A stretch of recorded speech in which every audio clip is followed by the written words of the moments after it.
محفل شامل مجلس، پیارے بھائیوں، عزیز دوستوں، عزیز بہنوں، السلام علیکم ورحمۃ اللہ وبرکاتہ۔ الحمدللہ آج پہلی مرتبہ یہاں پر حاضری ہوئی۔ حضرت ملا پروفیسر صاحب نے یاد فرمایا،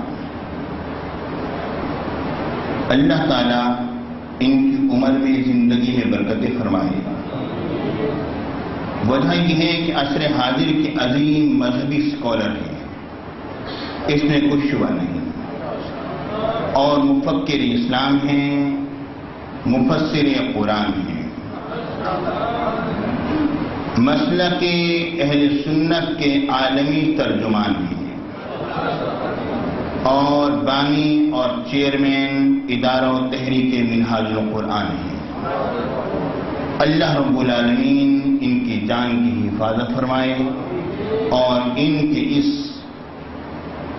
عمل میں برکتیں عطا فرمائے، اور پروردگار ان کی حفاظت فرمائے، حاسدین کے حسد سے بچائے، مبغض کے بغض سے بچائے، شریر کے شر سے بچائے، اور سرکار مدینہ کا سچا اور پکا غلام بنائے، اور سرکار غوث اعظم کے دروازے کا پٹا ہمیشہ ان کے گلے میں رہے۔